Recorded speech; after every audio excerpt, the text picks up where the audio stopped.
terça-feira com a Sociedade Paulista de Infectologia. Esse é um evento que transformou em tradicional as terças-feiras, né?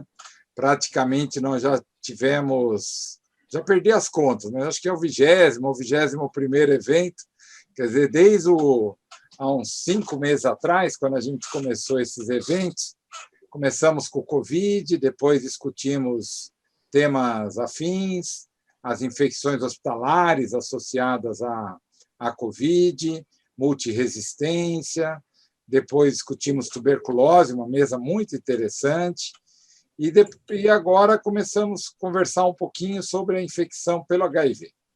Então, hoje a gente vai discutir um tema de absoluta importância, né, da terapêutica antirretroviral e as alterações metabólicas.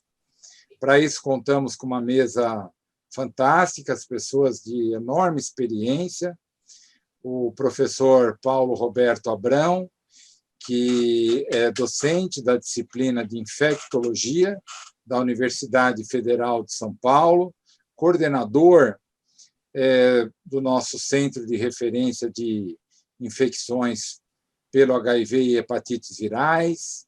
Ele é uma pessoa que tem liderado aí os trabalhos dentro da infecção pelo HIV, e para nós é um prazer enorme. Antes de dar o comando para o Paulo dessa discussão, que vai trabalhar essa mesa junto com a Érica e a Sandra, também amigas de enorme experiência com relação à infecção pelo HIV, queria lembrá-los que segunda-feira que vem teremos o início do nosso Congresso Paulista de Infectologia.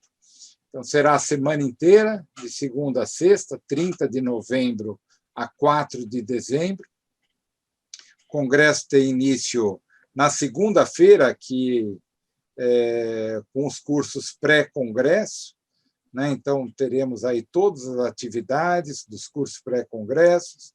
Depois, a abertura, que será na terça-feira, com início às 13 horas, um pouquinho antes do horário habitual do congresso, que terá início às 14. Nesses eventos virtuais, né, não dá para a gente fazer o dia inteiro como o congresso presencial. Então, de manhã, as pessoas vão organizar a sua vida profissional, trabalho, e à tarde uma excelente atividade científica, onde discutiremos diversos temas relacionados às doenças infecciosas. Então, convido a todos a participar.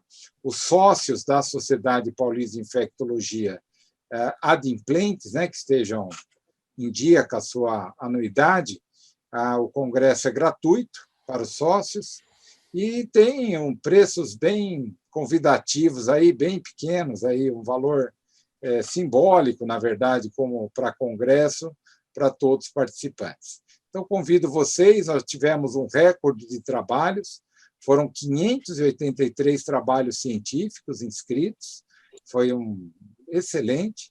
Já temos praticamente 2.000 inscritos no congresso, já estamos batendo a casa de 2.000. Então, para nós, será uma satisfação muito grande estar coordenando esse congresso. Na mesa de abertura, teremos o nosso secretário da Saúde, o Dr. Jean, que é infectologista do Estado de São Paulo, né, o nosso secretário da Saúde do Estado de São Paulo, e o Dr. Clóvis também, presidente da SBI, o professor Luiz, que também é o atual presidente da Associação Paulista de Medicina. Enfim, será uma mesa muito rica na abertura, que nascerá na terça-feira que vem, dia 1º de dezembro, às 13 horas. Então, convido a todos a participar com a gente. Então, professor Paulo, ao comando aí dessa mesa excelente, temos aí já bastante participantes. Por favor, continue aí os trabalhos. Muito obrigado aí pela presença de vocês, Paulo, a Érica, a Sandra. É um prazer a sociedade estar recebendo vocês nessa mesa. Muito obrigado. Boa noite a todos, então. Muito obrigado, professor Eduardo, pelo honroso convite de estar aqui moderando essa atividade com essas duas colegas tão competentes, né? e nós vamos ter hoje 2 apresentações. A primeira apresentação será sobre alterações metabólicas no tratamento antirretroviral, que será proferida pela doutora Érica Ferrari, que é pós-doutora, ela tem pós-doutorado em Paris, né?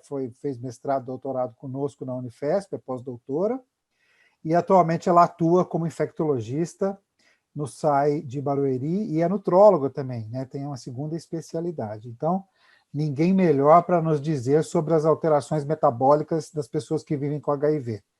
E também uma outra colega de extensa experiência no cuidado das pessoas que vivem com HIV, vai nos falar sobre o tratamento antirretroviral no idoso que vive com HIV, a doutora Sandra Wagner Cardoso, que é infectologista e pesquisadora do Laboratório de Pesquisa Clínica em DST e AIDS do Instituto Nacional de Infectologia Evandro Chagas, na Fundação Oswaldo Cruz, no Rio de Janeiro, que certamente é um centro de excelência de pesquisa nessa área nacional e internacional, reconhecidamente, né? Então, eu queria dizer que eu tenho uma grande honra de contar com as 2 colegas aqui para proferir as suas palestras. Então, doutora Érica, a palavra é sua. Obrigado. Bom, boa noite a todos. Queria agradecer mais uma vez o convite da sociedade, pela oportunidade de estar aqui essa noite apresentando a aula para vocês sobre alterações metabólicas relacionadas à terapia antirretroviral. Então, qual é a nossa situação atual em relação ao controle da infecção pelo HIV? Atualmente, o tratamento é muito mais efetivo, então levou a uma melhor qualidade de vida nesses nossos pacientes, maior longevidade, mas uma permanência das comorbidades, pela perpetuação do processo inflamatório que acontece mesmo com o controle da doença. E com isso, tem havido um aumento nos últimos anos das doenças crônicas não transmissíveis nessa população. A OMS estima que até 2030, 70% das pessoas que vivem com HIV terão idade acima de 50 anos. Então, nós vivemos um momento com uma população que está envelhecendo e tendo um aumento da prevalência das comorbidades, então é uma população que está ficando diabética e obesa. E lembrar que os esforços atuais são focados no aumento do acesso ao tratamento e a uma introdução precoce do tratamento para o HIV, para prevenir o desenvolvimento de doenças relacionadas à AIDS e a transmissão da doença. A obesidade, ela é facilmente definida, ela é definida de acordo com o IMC. Então, o IMC, a partir de 30, a pessoa é considerada obesa. E tem a classificação para obesidade grau 2, grau 3 e obesidade mórbida. Eu foquei essa aula no tema de obesidade, porque eu acho que é o tema do momento mais prevalente aí nos trabalhos que estão sendo publicados. Falando um pouquinho da obesidade no Brasil, nós somos cerca de 12 milhões de habitantes, de acordo com o último censo do IBGE, e cerca de 44 milhões de brasileiros estão com obesidade. Talvez até um número um pouquinho maior do que isso já. Então, cerca de 2 em cada 10 brasileiros estão obesos. E o sobrepeso atinge mais de 50% dos brasileiros. Então, mais de 116 milhões de brasileiros estão com sobrepeso. Quando a gente passa isso para infecção pelo HIV, ainda existem poucas estimativas populacionais em relação ao sobrepeso e à obesidade em pessoas que vivem com HIV.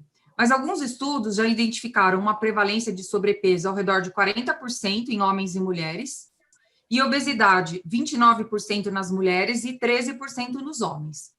E esse estudo, ele traz uma prevalência de obesidade em pacientes com HIV. E aqui no final nós podemos observar 2 estudos brasileiros. A prevalência de obesidade, ela é estimada em cerca de 8% nos pacientes com HIV, e o sobrepeso, uma variação de 22% a 34%. Antes de falar um pouquinho do tratamento antirretroviral, a gente não pode esquecer do papel do HIV no desenvolvimento da obesidade. O HIV, ele é responsável por uma imunoativação persistente, mesmo com o tratamento antirretroviral efetivo. Além disso, mesmo com a carga viral indetectável, o paciente ele vive num estado inflamatório crônico. esse estado inflamatório crônico, ele vai causar diversas alterações no organismo, como, por exemplo, uma alteração no tecido adiposo. O tecido adiposo, ele é classificado em dois tipos, o tecido adiposo branco e o tecido adiposo marrom ou o tecido adiposo bege. Então, o tecido adiposo branco, ele pode conter adipócitos termogênicos, que transforma esse tecido adiposo branco em um tecido adiposo bege ou marrom, que é um tecido adiposo metabolicamente ativo, que é a chamada de gordura boa, e estão associados com a magreza. E os adipócitos brancos, eles podem estar associados com os armazenamentos de lípides, que são reguladores metabólicos. Quando há um predomínio do tecido adiposo branco, aí existe aquela gordura ruim, né? A gordura que ela não é tão metabolicamente ativa e que ela realmente acumula. E nos pacientes que vivem com HIV, esse aumento da inflamação persistente, ele pode alterar significativamente o padrão da gordura branca e da gordura bege, produzindo riscos à saúde. Então, essas fotos, elas ilustram como era o padrão da lipoatrofia, que era uma atrofia do tecido adiposo, visceral e subcutâneo. Há muito tempo atrás, né, digamos que aí, há uns 15 anos, a gente tinha também a lipohipertrofia associada com a lipohipertrofia, então seria uma atrofia do tecido subcutâneo, uma hipertrofia do visceral, e a obesidade, ela nada mais é do que uma hipertrofia dos dois tecidos, tanto o adiposo subcutâneo quanto o visceral.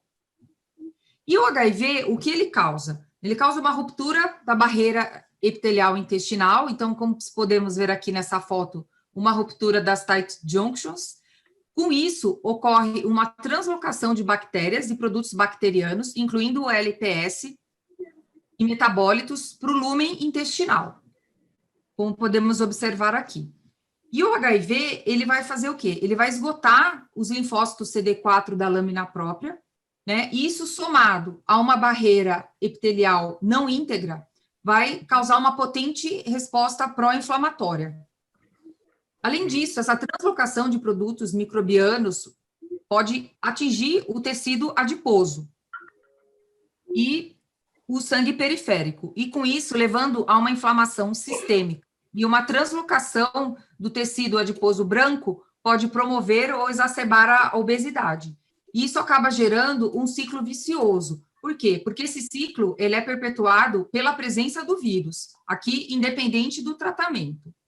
Além disso, vários estudos atuais, eles já têm mostrado uma alteração da microbioma intestinal nos pacientes com HIV. Então, a alteração desse microbioma, com uma diversidade bacteriana reduzida, muda a flora intestinal de Firmicutes para proteobactérias e bacteroidetes, que também são bactérias que contribuem para a obesidade. Além disso, as células imunes inflamatórias e metabolicamente ativas dentro do tecido adiposo, elas secretam quimiocinas e citocinas pró-inflamatórias, que secretam ácidos graxos para a circulação e adipocinas que induzem a resistência à insulina. Então, qual é a nossa perspectiva? Esse slide eu tirei de um artigo que não está relacionado com o HIV, mas que a infecção pelo HIV, ela cabe muito bem nessa foto. Então, a gente começa aqui com a prevalência de uma infecção crônica. A gente tem toda a influência do meio ambiente, do desenvolvimento de obesidade, como a inatividade física, a obesidade, a disbiose, que é essa alteração da permeabilidade intestinal, a dieta. Atualmente, podemos incluir isolamento social e estresse crônico, perturbação do sono e o desenvolvimento das outras doenças que estão relacionadas com esses fatores de risco. Então, praticamente quase todos esses fatores aqui se incluem na infecção pelo HIV, síndrome metabólica, doença cardiovascular, neoplasia, depressão, entre outras, além do envelhecimento. E atualmente, os guidelines, eles já têm chamado a atenção para esse aumento de peso como um efeito adverso da introdução da terapia antirretroviral. Além disso, esse aumento de peso, ele tem sido relacionado mais com os inibidores da integrase comparado a outras classes de antirretroviral. Além disso, alguns estudos já chamam a atenção também para o uso do TAF comparado ao tenofovir, e da doravirina comparado ao efavirenz. Então, esse efeito do aumento de peso, ele não é exclusivo de uma determinada classe de antirretroviral. Ele pode ocorrer com qualquer classe de antirretroviral. Ainda existem muitas dúvidas em relação a esse ganho de peso, a distribuição do peso, se ele está associado com risco cardiometabólico e se ele é reversível com a descontinuação desse agente agressor. Os estudos, eles têm mostrado um aumento desse peso relacionado aos inibidores de integrase desde o CROI do ano passado. Então, o CROI de 2019 foi o primeiro congresso que realmente chamou atenção para esse ganho de peso relacionados aos inibidores de integrase. E ao longo desses 2 anos, tem saído vários estudos nessa linha mostrando essas alterações no ganho de peso. Entretanto, o que vem sendo observado é que, mesmo com o mesmo tipo de tratamento antirretroviral, o ganho de peso, ele não é homogêneo entre os trials. O que é observado? Que o maior ganho de peso, até o momento, tem ocorrido nos trials que incluem dolutegravir, associado ao TAF. Esse estudo é um estudo que fez uma análise de 7 trials durante 96 semanas. Não foram estudos desenhados para avaliação do ganho de peso, mas que foram estudos que foram avaliados pós-conclusão para observar o ganho de peso nessa população. Então, é um estudo bem famoso, de um pesquisador que chama Paul Sachs, e o que ele observou nos trials? Que o aumento de peso, ele ocorre nas 3 classes de antirretroviral, mas principalmente naqueles pacientes que recebem inibidor de integrase. Então, o aumento de peso tem sido maior nesses pacientes. Quando você tira uma fotografia dos pacientes que estão recebendo inibidor de integrase, quem ganha mais peso é o paciente que recebe ou bictegravir ou dolutegravir, comparado ao eviltegravir com colbicistat. E quando você olha para os outros antirretrovirais, o TAF, ele está em primeiro lugar aí em relação ao ganho de peso. Então, aqui uma fotografia para mostrar quais são os antirretrovirais que favorecem o ganho de peso e os antirretrovirais que não favorecem esse ganho de peso. Então, o que a gente pode observar? Os pacientes que recebiam o TAF, comparado a outros análogos, ganharam mais peso, e esse peso ele foi estatisticamente significante comparado aos outros análogos. E em relação às outras classes de antirretroviral, os pacientes que recebiam ou inibidor de integrase ou ripivirina, comparados ao efavirenz, ganhavam mais peso. Esse estudo, o OPERA, ele foi apresentado agora no IAS em julho, e foi um estudo que teve 2 partes. Na primeira parte, eles observaram a mudança de peso nos pacientes que fizeram um switch de tenofovir para TAF. Então, eles pegaram um grupo de pacientes que já recebia inibidor de integrase, um grupo com não análogos e um grupo com inibidor de protease. E a única proposta dessa primeira etapa foi fazer um switch apenas do tenofovir para TAF.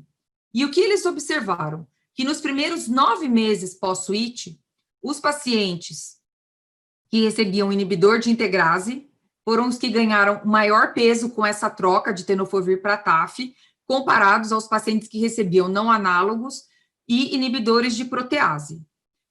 Então, eles tiraram uma foto desses pacientes que recebiam inibidor de integrase, e aí eles foram observar esse grupo especificamente. E o que eles encontraram? Que os pacientes que recebiam eviltegravir ganhavam mais pesos comparados aos pacientes com dolutegravir e raltegravir. Em uma segunda etapa, o que eles fizeram? Eles, além do switch de tenofovir para TAF, eles propuseram dos pacientes trocarem aqueles antirretrovirais ou não análogo ou inibidor de protease para um novo, entre aspas, inibidor de integrase. Então, aqui eles incluíram o bictegravir. E o que eles observaram? Que esse aumento de peso, ele também ocorreu com maior intensidade até os 9 meses. Foi observado, principalmente no grupo que recebeu o bictegravir, mas esse estudo, como ele está em abstract, o próprio autor, ele colocou que ainda faltam dados para concluir esse aumento de peso em relação ao bictegravir, porque foi um período de acompanhamento curto nesse grupo que estava recebendo o bictegravir. Esse outro estudo, falar um pouquinho agora do switch de TAF para tenofovir, foi um estudo que avaliou esse switch principalmente em negros e latinos. E eles compararam dois grupos, um grupo naive e um grupo que fez o switch de tenofovir para TAF. E o que eles observaram? Aqueles pacientes que começaram a utilizar o TAF, seja por switch ou seja no início de tratamento, eles tiveram melhora nos parâmetros renais e ósseos, com taxas semelhantes de supressão viral na semana 96. A taxa de eficácia e os biomarcadores foram semelhantes em toda a população, só que houve um aumento significativo de peso naqueles pacientes que fizeram o switch para TAF. Então, como a gente pode observar aqui na tabela, todos os pacientes que fizeram o switch para TAF acabaram ganhando um peso que foi significante. Em relação ao grupo de hispânicos e negros, o grupo que já vinha em tratamento e que fez o switch foi o grupo que teve a significância maior, apesar de aparecer aqui na tabela que o aumento de peso foi maior no grupo que era naive, tá? Mas a significância foi maior aqui no outro grupo. Em relação ao IMC, né? A gente sabe que o ganho de peso, ele pode levar a várias alterações metabólicas, como diabetes, resistência à insulina, a hipertensão e, consequentemente, um aumento de risco cardiovascular. E esse estudo, o que ele fez? Foi um estudo observacional, retrospectivo, de 6 a 12 meses, em pacientes que estavam suprimidos e que fizeram o switch do tenofovir para o TAF, sem mudar qualquer outro componente do esquema antirretroviral. E o que eles encontraram? Um aumento de 0,45 no IMC e um aumento de 13% na pontuação de risco nessa escala de risco cardiovascular. E o que eles observaram também? Que 50% dos pacientes tiveram uma alteração nessa escala de risco, já indicando a necessidade do uso de estatina. Então, esse aumento de peso, normalmente, ele não vem isolado. Ele traz com ele todas as consequências de um aumento de peso. E na população infectada pelo HIV, esse ganho de peso, ele pode significar um retorno à saúde, principalmente naquelas pessoas que chegam para a gente com caquexia, né, ou então, eu perdi 5 a 10% do peso corporal, mas naquelas pessoas que têm um peso normal ou que já têm obesidade, no pré-início de tratamento, esse ganho de peso, ele pode aumentar ainda mais esse risco de doenças metabólicas e o risco cardiovascular. E, atualmente, esse ganho de peso, ele ocorre por uma diminuição da inflamação e do catabolismo acelerado. Então, a gente sabe que introduzir o tratamento, você consegue bloquear em partes do processo inflamatório. Com isso, uma resolução mais rápida das infecções oportunistas. Além disso, os antirretrovirais atuais dificilmente causam algum tipo de distúrbio gastrointestinal. Então, quem viveu a era aí da primeira era dos inibidores de protease, sabe que isso era um efeito colateral comum, né? E isso poderia, sim, contribuir para uma demora na recuperação do peso, além de piorar a absorção de nutrientes e diminuição do apetite, que era bem comum.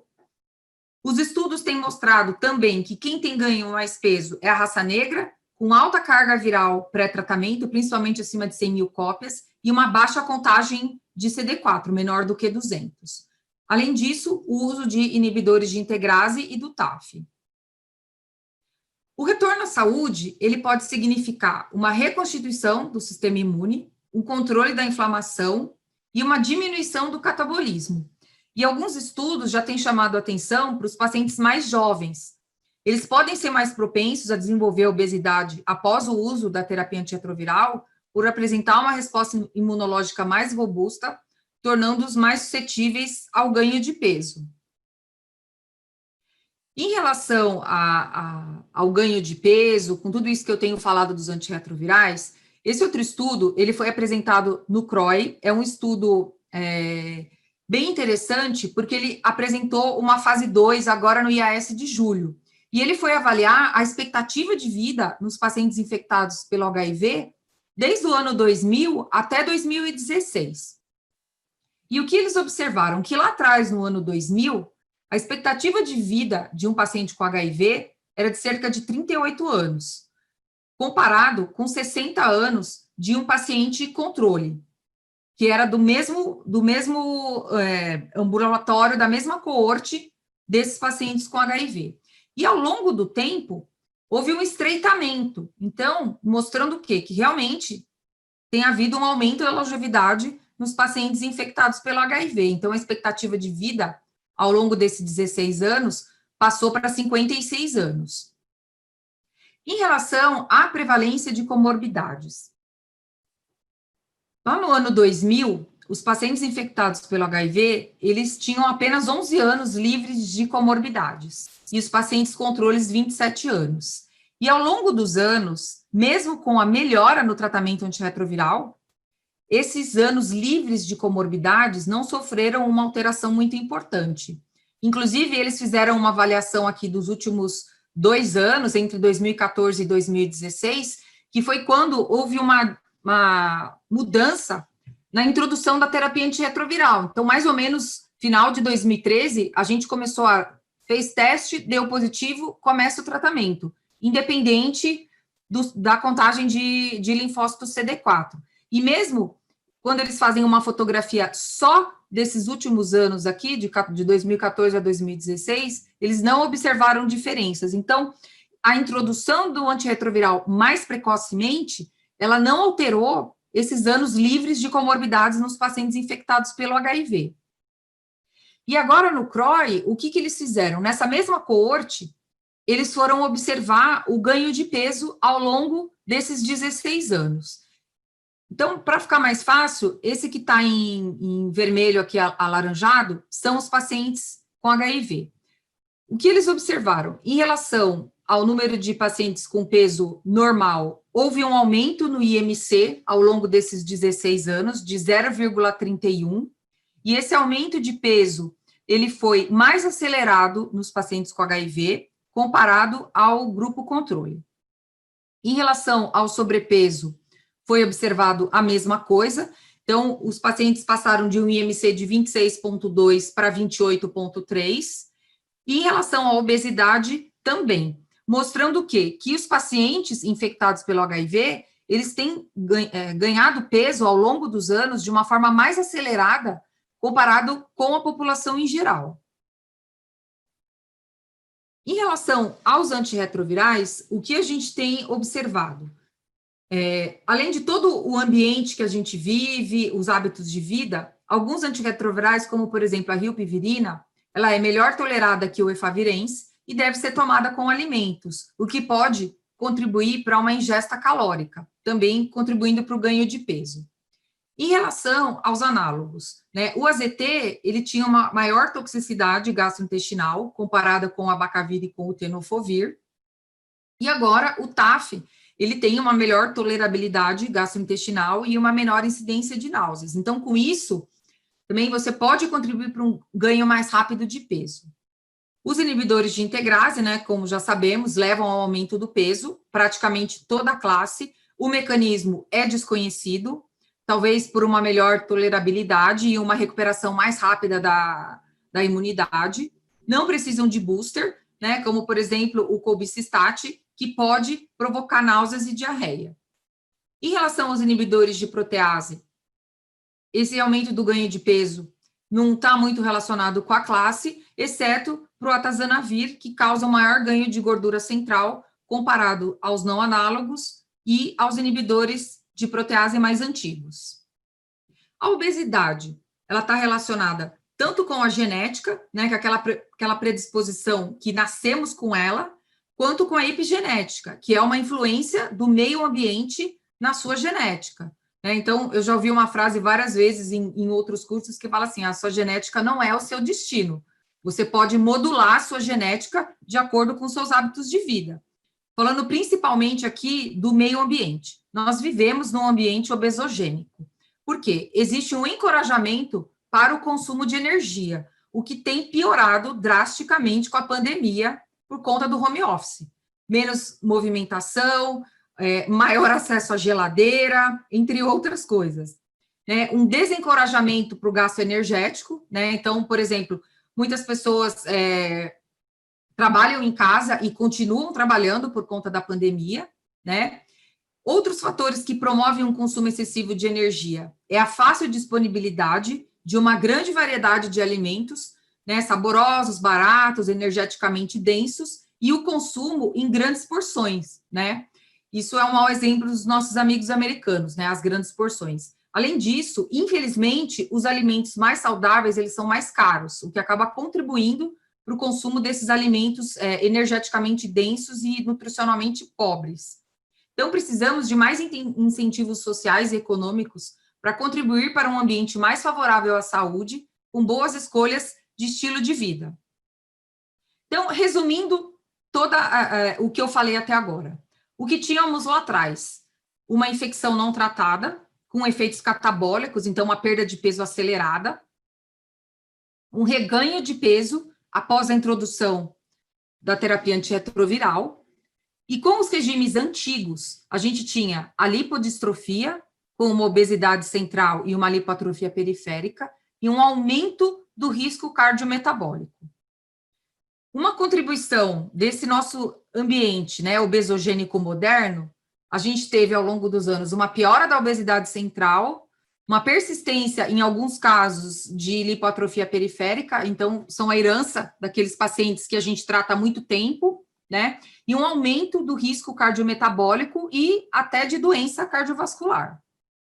Atualmente, com a terapia antirretroviral moderna, a gente tem um aumento modesto ou mínimo do ganho de peso, mas a persistência desse ambiente obesogênico. Então, nem tudo é culpa dos antirretrovirais, a gente também tem que considerar muito esse ambiente obesogênico em que vivemos. Fatores confundidores, né? De todos esses artigos que a gente vê, que são publicados, trabalhos apresentados, os trials não mencionam outros fatores de risco relacionados ao ganho de peso, como comorbidades psiquiátricas, medicamentos concomitantes, alimentação, o nível de atividade física dos pacientes, o uso de tabaco e de álcool e a menopausa. E uma outra coisa que fica aqui, uma opinião de especialista, digamos assim, é que seria muito importante uma meta-análise comparando o ganho de peso em pacientes virgens de tratamento com o switch para excluir esse retorno à saúde, que é responsável pelo ganho de peso. Além disso, né, o estilo de vida, que inclui alimentação saudável, atividade física de pelo menos 150 minutos por semana, manter o IMC dentro do limite da normalidade, menor consumo de álcool, parar o tabagismo, controle de estresse, isso tudo está intimamente relacionado não só com uma vida mais saudável, como a manutenção de um peso adequado. Mas sabemos, principalmente, que nos pacientes infectados pelo HIV, nós temos uma alta prevalência aí de tabagismo, de consumo de álcool, né, e de uma alimentação que, infelizmente, não é saudável. Então, isso requer uma mudança de comportamento e também uma atitude desses pacientes. E, atualmente, eu posso também falar um pouquinho da culpa do home office, né? Isso eu tenho observado nos meus pacientes, depois a gente pode discutir na hora das perguntas, mas, assim, muitos pacientes têm ganhado peso que não ganharam lá atrás com a introdução da terapia antirretroviral devido ao home office, né? Porque não saem mais de casa para as atividades do dia a dia. E para finalizar, não podemos esquecer dos riscos potenciais da obesidade. Eu foquei essa aula só no ganho de peso, porque eu acho que é a temática atual, mas esse aumento de peso ele pode levar ao desenvolvimento da diabetes, da hipertensão, doença cardiovascular, artrite, distúrbios neurocognitivos, síndrome metabólica, né, a esteatohepatite, problemas obstétricos, uma maior prevalência uma maior incidência de neoplasia, e com tudo isso, uma diminuição da expectativa de vida. Os novos antirretrovirais, eles são melhores tolerados e são mais fáceis de tomar. O tratamento da infecção pelo HIV, ele requer um cuidado global, então o infectologista ele acaba invadindo várias outras áreas da medicina, porque a gente vê isso no nosso paciente no dia a dia e muitas vezes temos que tomar uma atitude. Lembrar que a caquexia e a magreza, elas levam ao estigma, então eu ainda atendo muitos pacientes que entram na minha sala e falam assim, mas eu vou virar um Cazuza, então existe ainda muito esse estigma da caquexia, e a obesidade ela acaba ocultando esse estigma, né, esse medo que os pacientes têm. Lembrar que os esforços, né, o maior objetivo do tratamento é tratar precoce, diminuir a transmissão e diminuir o desenvolvimento de doenças relacionadas à AIDS. Então, esse é o nosso principal foco, né? Essa maior longevidade, devido à melhora do tratamento, tem contribuído para o aumento da prevalência das comorbidades, que são decorrentes tanto do envelhecimento quanto de toxicidade das drogas. Então, a gente sabe também que muitos dos nossos pacientes têm uma polifarmácia, né, dentro de casa e que tomam todos esses medicamentos. A mudança de hábitos de vida é fundamental e a monitorização do tratamento de pacientes que convivem com HIV não se resume apenas à coleta de CD4 e carga viral. Então, era isso que eu queria falar para vocês e agradeço.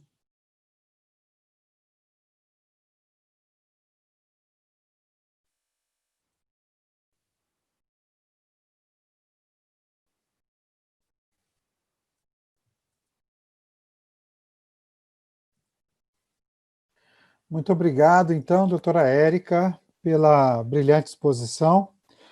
E eu queria convidar, então, a doutora Sandra Wagner para nos falar sobre o tratamento antirretroviral em pessoas vivendo com HIV idosas. Bom, obrigada, boa noite. Em primeiro lugar, agradecer à SPI o convite para estar aqui essa noite. Realmente, os eventos de terça-feira têm sido uma rotina, né, nas vidas dos infectologistas, de um modo geral, e eu vou falar um pouquinho, deixa eu ver aqui onde é que está a apresentação, acho que é isso aqui. Meu tópico, eita, pronto, vocês conseguem ver aí? Sim. Tá. Então, vou falar de terapia antirretroviral em pacientes idosos. A primeira coisa que eu preciso dizer para vocês é que não existe uma fórmula mágica para tratar a pessoa mais velha de modo diferente da mais nova, embora a gente possa tentar pensar em algumas estratégias, em alguns recursos. Essas são as minhas atividades e alguns dos meus conflitos de interesse. E a gente vai começar lembrando que, dentro de um pouco do que a Érica já falou, a idade é um fator de risco que não se modifica para inúmeros desfechos, né? Eu costumo dizer que a gente envelhece para continuar vivo. E, de um modo geral, o mundo, o planeta, está envelhecendo.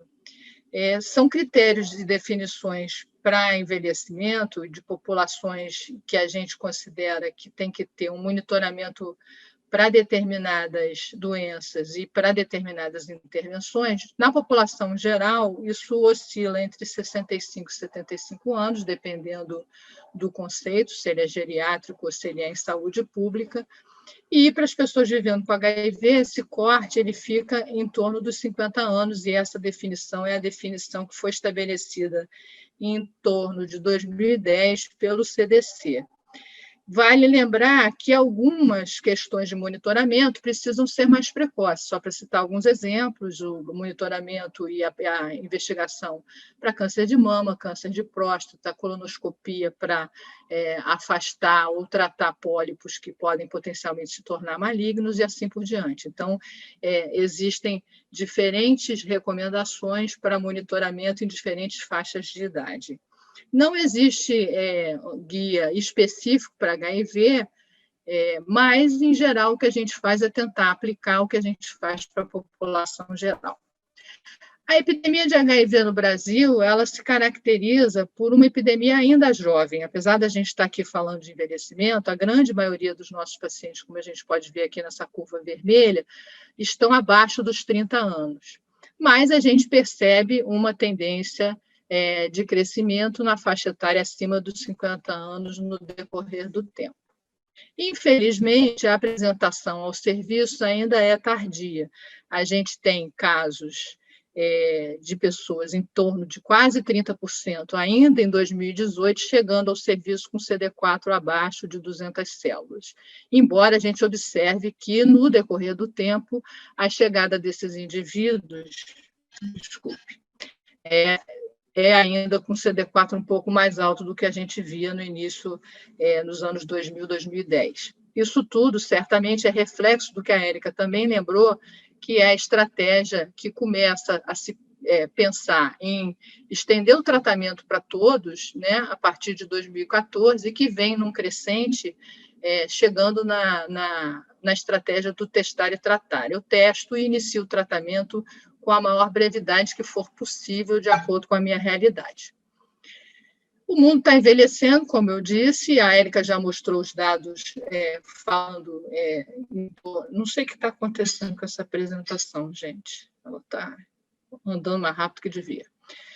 A proporção de pacientes, por exemplo, nessa coorte, que é uma coorte holandesa grande, com observação de mais de 10 mil pacientes vivendo com HIV, eles têm uma expectativa de que, dos 28% das pessoas com mais de 50 anos em 2010, isso vai pular para 73% em 2030. Então, um aumento também para as faixas de extrato acima dos 60 e acima dos 70 anos, chegando acima dos 60 anos a em torno de 40%.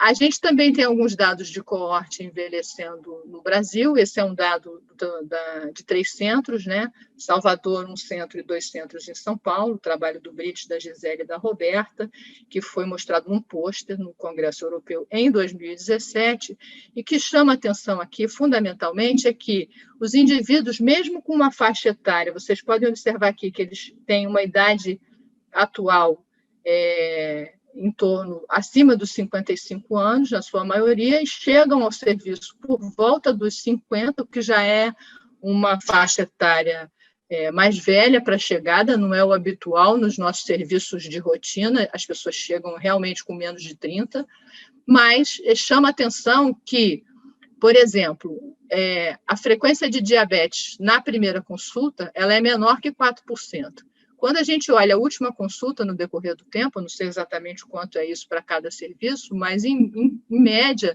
isso pula para 15%. A mesma coisa acontece com dislipidemia, desfechos cardiovasculares, doenças malignas, osteoporose e hipertensão. Todos desfechos bastante importantes e relacionados, certamente, com o envelhecimento. Na nossa coorte, no INE Fiocruz, a gente vem observando a mesma coisa.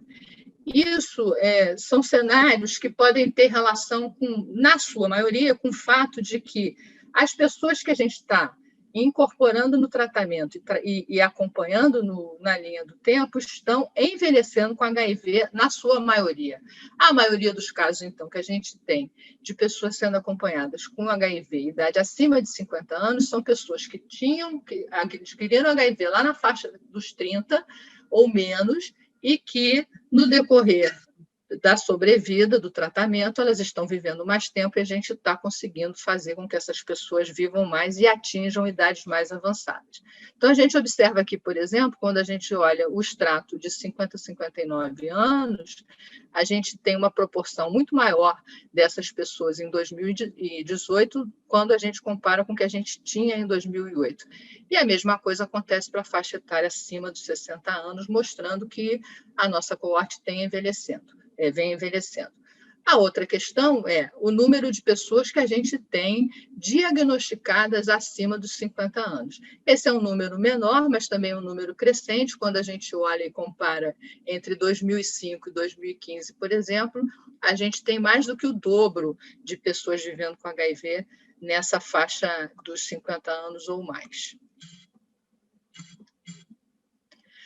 Os objetivos do tratamento, eles não diferem para pessoas jovens ou pessoas mais velhas, eles são os mesmos para todos. O que a gente quer é atingir supressão viral sustentada, carga viral abaixo do limite de detecção nos ensaios mais sensíveis que a gente puder ter. Hoje a gente usa o corte de 40 cópias do PCR ou Abbott no nosso meio, na maioria dos casos. A gente quer que essa supressão durável seja mantida o tempo todo, ela, na verdade, tem que ser teoricamente, idealmente, para a vida toda, prevenindo blips e escapes de viremia que, assim, consequentemente, evitariam o surgimento de mutações resistentes. Permitiriam e permitem preservar ou recuperar o CD4, e, com isso, a gente tem todos os benefícios clínicos que a própria Érica também já apontou. Para a gente atingir esses objetivos, a gente precisa ter combinações de alta barreira genética, idealmente que sejam bem toleradas, a gente já viu aí efeito colateral, e efeito colateral, como quem é jurássico, como eu, nessa história do HIV/AIDS, convive com efeito colateral desde sempre, a gente só troca um pelo outro, mas a gente tem hoje, certamente, combinações muito mais fáceis de tolerar e de lidar do que a gente tinha na década de 80, 90 e até no início dos anos 2000, quando começou a terapia tripla e os IPs novos e mais modernos surgiram. E além do efavirenz, que trouxe grande ganho em termos de tratamento com pílula única combinada. Então, menos comprimidos, melhor adesão ao tratamento também fazem parte dos nossos objetivos. Estou voltando. Dentro desse contexto de testar e tratar, a gente precisa destacar que ele é fundamental para qualquer idade e vai ter impacto, talvez, no envelhecimento mais para frente, porque ele diminui a mortalidade. Importante destacar que ele diminui a transmissão, isso é um grande alívio para o portador do HIV, saber que ele, tendo carga viral indetectável, ele não está transmitindo o vírus para outras pessoas. O tratamento tem impacto na redução da tuberculose, certamente a principal causa de morte por doença infecciosa no mundo, no HIV, melhora a qualidade de vida e já tem demonstrado que é custo efetivo. Nosso grande desafio é que a identificação precoce dos casos de HIV, ela é ainda complexa, e especialmente entre as pessoas mais velhas. O diagnóstico para as pessoas mais velhas é mais difícil, especialmente acima dos 60 anos, eu diria. Até os 50 e poucos, 55, as pessoas ainda falam ou pensam que aquele indivíduo pode ter HIV. Acima dos 60, é como se aquela pessoa não tivesse sob risco de ter infecção, que de fato não é a realidade.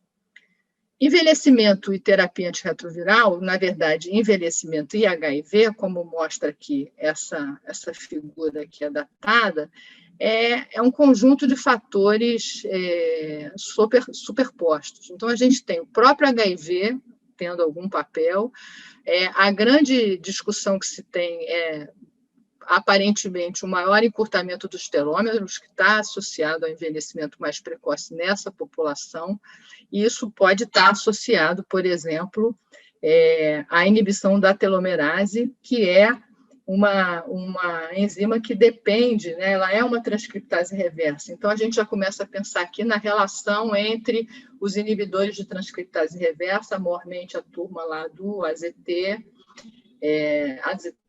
D4T, que a gente usa mais, e abacavir, todos que podem ter influência aqui nessa atuação da telomerase. Além do acúmulo de prelamina A, que é uma proteína que está associada a várias síndromes de envelhecimento precoce. O que a gente sabe? Que os NUCs, AZT, menos lamivudina, mais abacavir, D4T, que a gente não usa mais, são todos associados, sempre foram, à disfunção mitocondrial, estresse oxidativo, defeitos no DNA mitocondrial. Esse conjunto de coisas, elas acontecem tanto em eventos não definidores de AIDS, como no próprio envelhecimento natural. Então, assim, existe uma superposição também do próprio envelhecimento natural com a infecção pelo HIV, se superpondo no mesmo indivíduo. Então, eu já falei em encurtamento dos telômeros associados aos inibidores NUCs, e existem discussões aqui importantes em relação ao uso do AZT, o AZT como uma das drogas responsáveis, talvez, pelo envelhecimento precoce nessa população, e quem a gente mais vê desenvolvendo comorbidade, é exatamente aquele indivíduo mais exposto, e aí também fica difícil da gente bater o martelo, se é mais exposto ao tempo de infecção pelo HIV, se é mais exposto à terapia antirretroviral, mas o que a gente sabe é que uma das coisas mais importantes é que quanto mais tempo o indivíduo fica ou permanece sem supressão viral, pior é para os desfechos de comorbidades.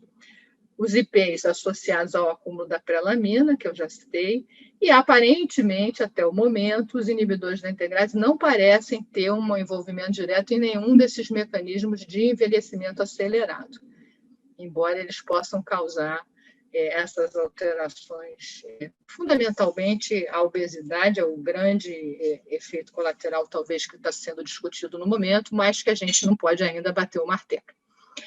Em relação ao esquema preferencial para iniciar a terapia, a maioria dos adultos vai ser tratado com esquema triplo, nas diretrizes brasileiras, dolutegravir com 2 em 1, que é o esquema que a gente tem usado para a primeira linha. É a mesma diretriz da OMS, sendo que a OMS coloca a possibilidade de usar a entricistabina, que junto com o tenofovir é a composição do Truvada, que a gente não tem para tratar, mas a gente tem o 2 em 1. Infelizmente, essa combinação tem a inconveniência de não ser pílula única combinada, mas ela tem as suas vantagens, especialmente em termos de tolerabilidade. A grande questão é que, para um indivíduo acima de 50 anos, 60, mesmo em algumas situações com o indivíduo mais jovem, a gente não consegue usar a combinação tripla, especialmente, na maioria dos casos, por questões associadas à função renal. Esse talvez seja o principal motivo pelo qual a gente, às vezes, fica meio que empacado para iniciar o tratamento em pessoas mais velhas. Quando a gente vai lá e calcula o clearance estimado, na maioria das vezes, como a idade é um fator que a gente não consegue modificar, se esse indivíduo, além de mais velho, for hipertenso, for diabético, já no baseline, ele já vai ter fator de risco importante para a disfunção renal, e a gente então tem que pensar se vai ser possível usar esse esquema triplo ou não com tenofovir, porque todo mundo sabe que eu não posso usar tenofovir idealmente quando o clearance está abaixo de 60. E eu posso, é claro, ajustar a dose de acordo com o clearance, mas isso não é o ideal, considerando que hoje a gente tem outras opções. Então, só para destacar aqui as guias de recomendação, nós não temos no nosso meio tantas opções, nós temos o abacavir como a substituição. Vocês reparem logo de cara em todos esses guidelines internacionais, inclusive o guideline da OMS, que aqui não entra mais a ZT. Então, assim, não há motivo atualmente para a gente pensar em considerar iniciar o tratamento de alguém utilizando o AZT, mesmo que essa pessoa tenha uma contraindicação absoluta a usar tenofovir. Então, eu tenho outras opções, como é aqui a história de usar o abacavir, como é a história de usar a terapia dupla, que tem alguns senões, né? Especialmente se a carga viral tiver acima de 500 mil cópias, se o indivíduo for portador de hepatite B, eu vou ter que repensar se eu não posso fazer tenofovir, o que eu vou fazer, a gente vai ver mais adiante. E a questão que tem sido muito discutida, que é eu não ter um teste de resistência antes de fazer essa combinação com dupla, porque eu corro o risco de ter comprometimento de resistência à lamivudina, e alguns trabalhos mostram que talvez a presença da mutação mais frequente aí, que seja a M184V, não tenha tanto impacto, mas isso também não é uma coisa que está muito bem definida. Então, não é recomendada começar a terapia dupla nessas situações. Se a carga viral for acima de 500 mil cópias, se o indivíduo for portador de hepatite B, ou se ainda não tiver um resultado de HBsAg, ou se estiver tratando uma doença, por exemplo, definidora. Existe, além disso, a questão de que talvez essa combinação exija um monitoramento mais intensivo. Por que existe essa questão agora do tenofovir e do TAF? Né? A Érica falou um pouquinho do TAF, o TAF mais associado à questão, talvez, da obesidade, e fica complicado a gente culpar um antirretroviral até que a gente tenha uma evidência definitiva de que realmente ele é o vilão da história. Só para citar um exemplo, para quem não tem talvez tanta experiência, nós passamos quase 11 anos atribuindo lipoatrofia ao uso de lopinavir. É claro que o antirretroviral tem os seus contras, né? Um grande problema dele era a dislipidemia, tolerância, número de comprimidos, alterações gastrointestinais como diarreia, mas a grande questão que era a lipodistrofia, depois de 11 anos, ficou demonstrado que não tinha nada a ver com lopinavir e talvez a gente leve o mesmo tempo para chegar à conclusão se tem ou se não tem a ver com o uso do inibidor de integrase, embora as evidências até o momento sugiram que tem. E aí a mesma coisa acontece com o TAF. Aí o TAF tem esse contra, talvez tenha esse contra, mas ele tem alguns prós. 2 prós importantes quando a gente fala de terapia antirretroviral em indivíduos mais velhos. Ele tem um menor impacto na função renal, ele pode ser usado com clearance de creatinina mais baixo, até abaixo, acima de 30, mas abaixo de 60, e ele tem algumas vantagens para a saúde óssea. Aqui é uma análise conjunta de todos os estudos do produtor do medicamento, que é a Gilead, entre mulheres, mostrando que existe menos impacto quando a gente usa TAF para o osso, está aqui em vermelho, né? Tanto nas pacientes virgens de tratamento começando imediatamente com TAF, quanto naquelas que vinham em supressão e fazem a troca, o famoso switch de tenofovir, por exemplo, ou de abacavir para TAF.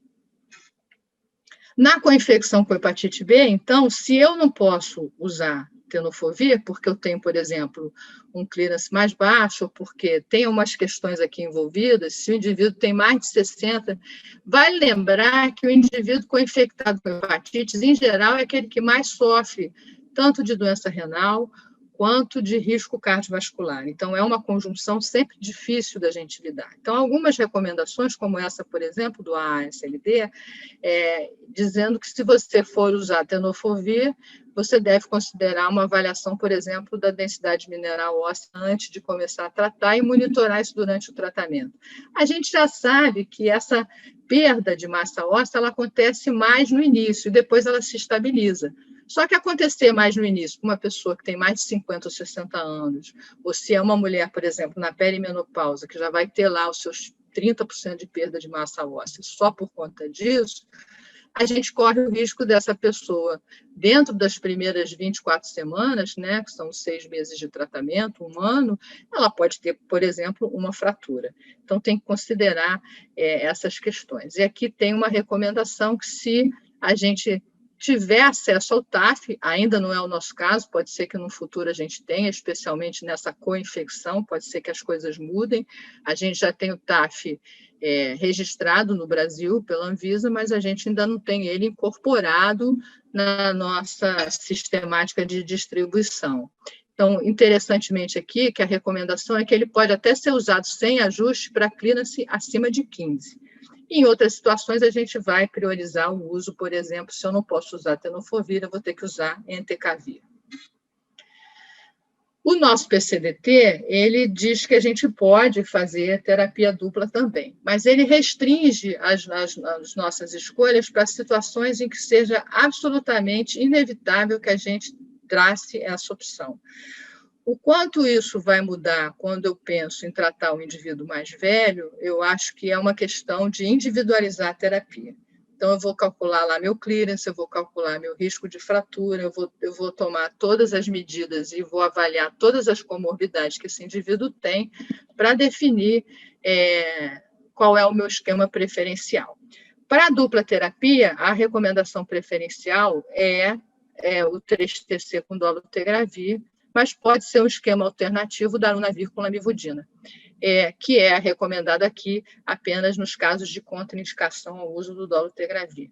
Muitas vezes a gente acaba fazendo, por exemplo, darunavir com dolutegravir sem lamivudina e sem tenofovir, justamente por conta do comprometimento da função renal, porque às vezes até o tenofovir tem que ser ajustado, isso é uma discussão. A opção que a gente tem, que ao tenofovir, que é o abacavir, está claramente associada a risco cardíaco, isso ninguém discute mais. Então, a gente acaba que tem que pensar que se eu estou com um indivíduo mais velho, com maior risco cardíaco, por exemplo, hipertenso, diabético, fumante, a gente sabe que a população HIV é uma população que fuma muito, especialmente os indivíduos mais velhos. A gente está, então, trocando 6 por meia dúzia. Doença renal também está associada a risco cardíaco. Então, trocar, por exemplo, tenofovir por abacavir, porque eu estou pensando em proteger o rim, eu tenho que pensar 2 vezes, de fato, o que eu estou protegendo para o meu paciente. Aqui são os dados que, na verdade, levam a gente a entender por que a gente tem hoje a consideração de usar a terapia dupla para início de tratamento, que é o dolutegravir com 3-TC, através desses estudos que começaram a tratar pacientes virgens de tratamento, comparando usar a dupla com usar a tripla. E o que eles viram é que não tem diferença, o uso da dupla é não inferior ao padrão do uso da tripla. Tem algumas questões que são exatamente aquelas que eu citei no início, que para a carga viral mais alta, o dado é complexo, porque muito pouca gente foi incluída nesse estudo, ele tinha um critério de restrição para a inclusão de pacientes com carga viral acima de 500 mil cópias, e muito pouca gente foi incluída nesses estudos com CD4 abaixo de 200. Então, isso é uma outra questão que pode restringir a nossa escolha. De toda forma, a combinação dupla tem, além da vantagem da questão renal, propriamente dita, que está mostrada aqui, ela tem o favorecimento de que todos os marcadores de metabolismo ósseo, quando a gente compara a dupla com a dupla ganha. Tá? Então, tanto para a função renal, aqui beta-2 microglobulina, marcadores de função renal, relação proteína-creatinina, todas elas são favorecidas pelo fato de eu não estar usando tenofovir nessa população. O outro senão dessa combinação é a questão da resistência, que a gente ainda entende pouco. Então, a recomendação, a princípio, é só fazer para quem a gente tem certeza que não tem resistência. Como que a gente vai ter essa certeza? Nem sempre a gente consegue ter essa certeza, porque se a gente não tiver uma genotipagem pré-tratamento, a gente não vai ter essa certeza. Às vezes, a gente só tem essa certeza arriscando e começando o tratamento. Em algumas situações, com paciente mais velho com disfunção renal, às vezes esse risco a gente tem que correr.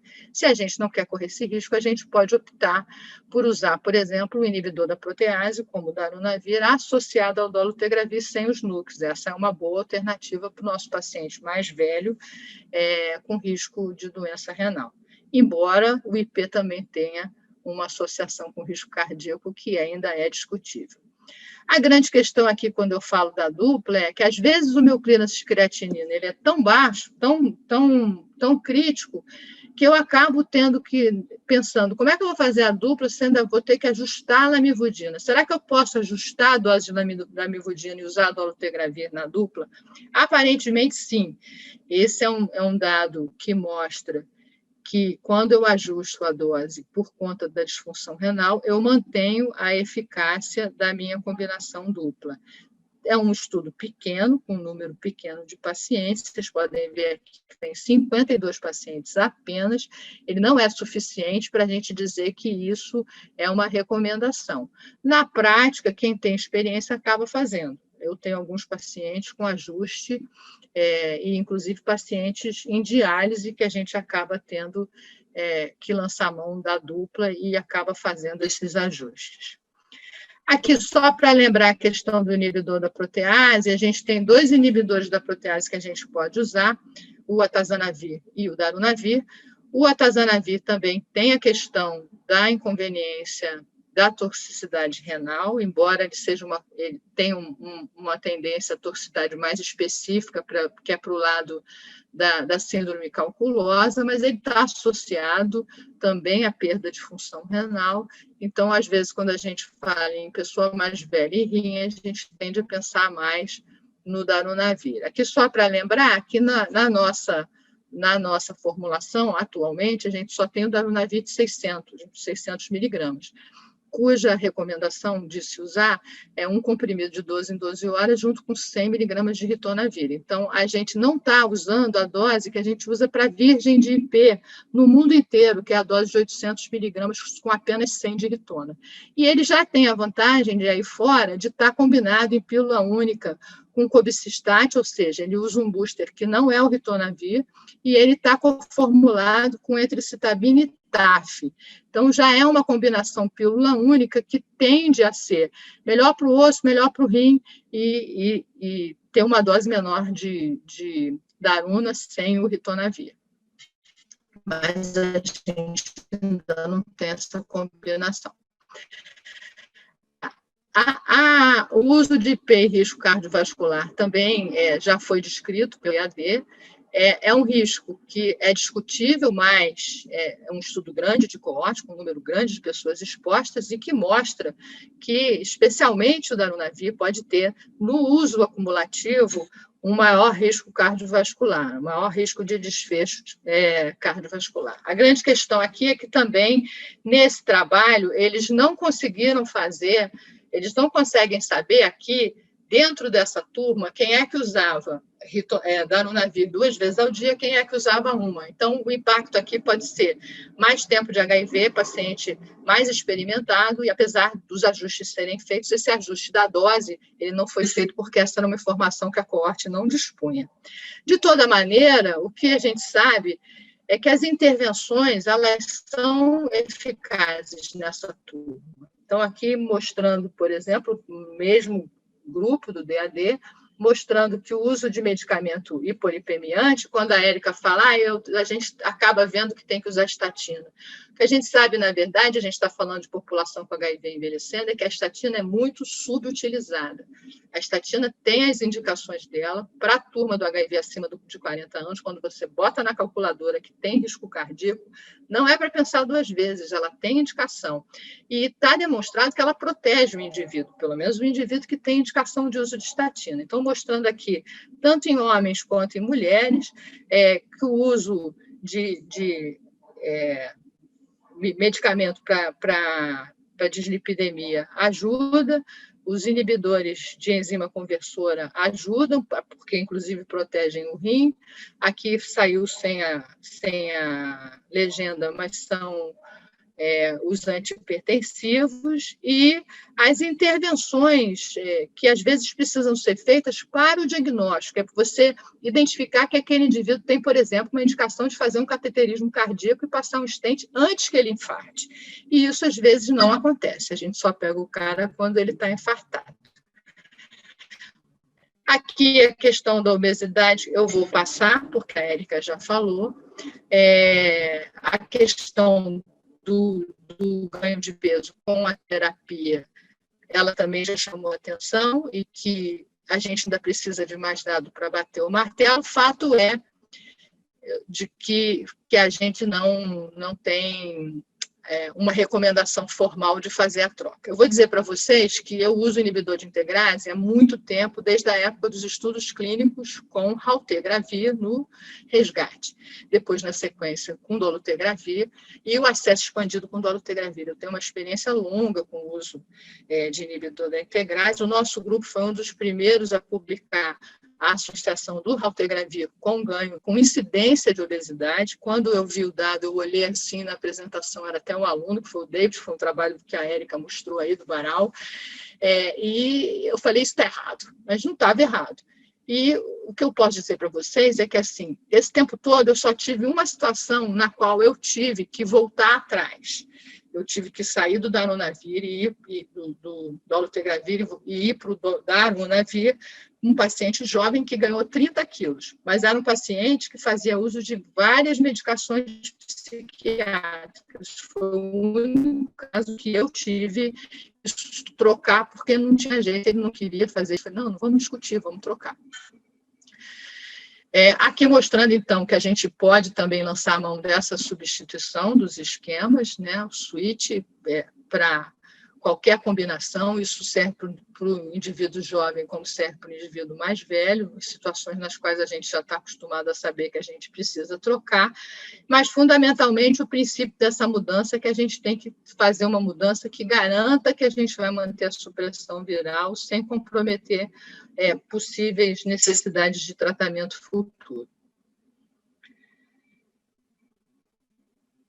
Então, aqui só para lembrar que a gente pode, então, fazer a terapia dupla nessas situações também do switch estável, não só no início, mas aqui é talvez até mais confortável da gente fazer, porque são os indivíduos que já estão expostos à terapia antirretroviral há algum tempo e que a gente sabe, esse cara está indetectável desde que começou o tratamento. Então, a gente tem paciente que está indetectável há 10, 15, 20 anos. Esse indivíduo, você pode trocar para a dupla com uma certa tranquilidade, porque se ele nunca falhou, pelo menos teoricamente, ele não tem mutação de resistência arquivada. Aqui, só para lembrar também, eu falei dos marcadores ósseos, para lembrar que tanto os marcadores ósseos quanto os marcadores renais melhoram quando a gente faz essa troca para dupla. Esse é um dos estudos de switch. Quando a gente troca o esquema, também não é diferente o indivíduo mais velho do indivíduo mais jovem, a gente vai seguir uma linha de raciocínio, o que usou na primeira linha, o que eu tenho disponível para a segunda linha. E agora que eu estou fazendo a primeira linha, que pode ser baseada em dupla terapia, a gente não sabe como, quando e com que tipo de resistência esses indivíduos vão falhar, né? O fato é que já tem relato de falha com resistência, mas é muito menos do que o que a gente via no passado com os antirretrovirais mais antigos. E aí, o que a gente vai escolher na segunda linha? A falha nem sempre significa resistência, a falha pode significar má adesão, mesmo com esquemas bem tolerados com base em integrase. Então, esses são os resgates clássicos, não vão mudar. Aqui, destacando de novo a questão de que, se é virgem de IP, eu poderia usar o darunavir 800 uma vez ao dia, mas a gente já tem essa formulação também registrada na Anvisa, mas ainda não está disponibilizada pela distribuição do Ministério. Pode ser que isso entre para o ano que vem, assim que a gente regularizar as questões da pandemia. Como a gente tem dados de segunda linha mostrando que usar, por exemplo, IP com inibidor da integrase funciona, a gente tem, como eu falei, total tranquilidade de usar também essa combinação. Tem um estudo que está rolando, que é para ver se eu posso usar na segunda linha também o inibidor da integrase. Então, esse estudo, que é o estudo DEFT, ele vai talvez dizer para a gente qual dessas combinações é mais eficaz para a segunda linha. Usar o Standard of Care, que são 2 NUCs, e o IP, que pode ser o darunavir ou o atazanavir, no nosso caso, a nossa escolha. Se eu posso usar IP com integrase, que é uma das coisas que a gente já faz na prática, só que aqui com 800, ou usar o próprio inibidor da integrase, para quem falhou a ITRNN. Então, isso aqui é para falha de efavirenz, tá? Aqui eu estou destacando uma coisa que é só para chamar a atenção, que é o impacto que as coisas que a gente faz certamente têm na vida dos nossos pacientes. Então, estou mostrando aqui um paciente que tem uma idade de 41 anos, com diagnóstico no ano 2000, com um indivíduo que tinha 32 anos ao diagnóstico, mas isso foi em 1988, um indivíduo, por exemplo, que tem 52 anos, mas que está em 2020.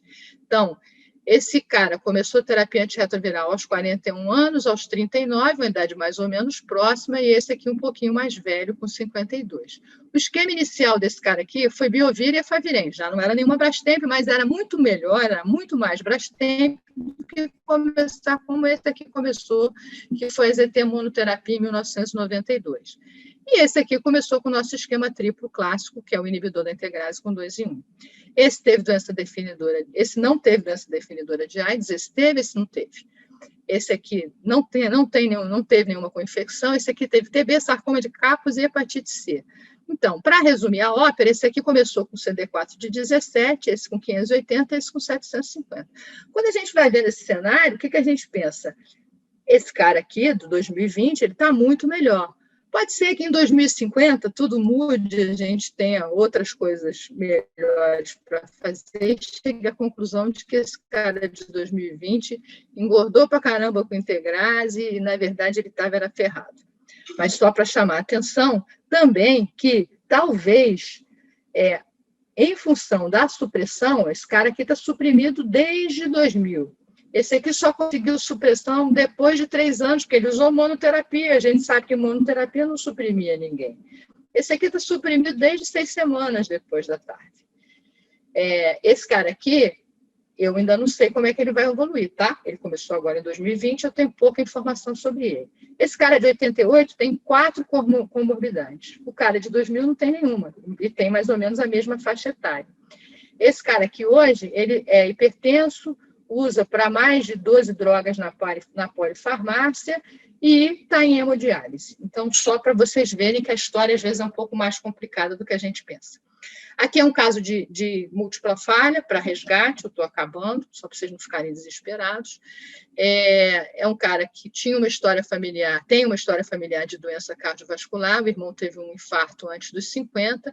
Esse indivíduo que tem 53 anos e tem diagnóstico de HIV desde 94, tem mais de 20 anos em terapia antirretroviral, ele já usou todas as classes. Eu posso dizer a vocês que ele já usou todos os antirretrovirais disponíveis, exceto esses mais sofisticados recentes que a gente não tem acesso. Mas ele usou Depateira, ZT, Infuvertida, ele usou o que você quiser imaginar.